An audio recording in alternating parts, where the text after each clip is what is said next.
Көптөгөн фейктер чыгып атат интернет талаасында.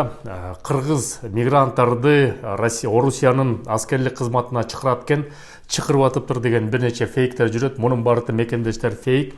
Эч кандай такталбаган маалымат. Жанар эки ошорикин айтып аткан Валентина Чупик деген айым, Россия Федерациясынан былтыркы жылы депортация болуп кеткен өмүр бою. Ал ошол балким тиш кайрап калганбы же башка ойлор менен ошондой туура эмес маалыматты таратып атат тилекке каршы.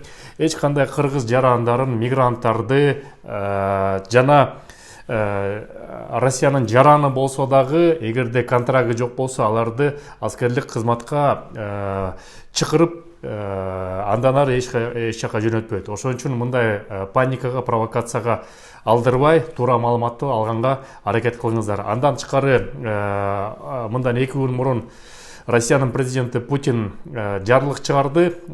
Ошо фейктерди туура эмес тараткан боюнча атайын кылмыш кодексине жараша иш козгойбуз деп. Ошон үчүн жалган маалыматтарды пересылка да кылбагыла, чыгарбагыла да. Сак саламатта болуңуздар. Силер менен Кыргыз диаспора кеңеши. Мен Кубанычбек Осмонбеков. Көрүшкөнчө.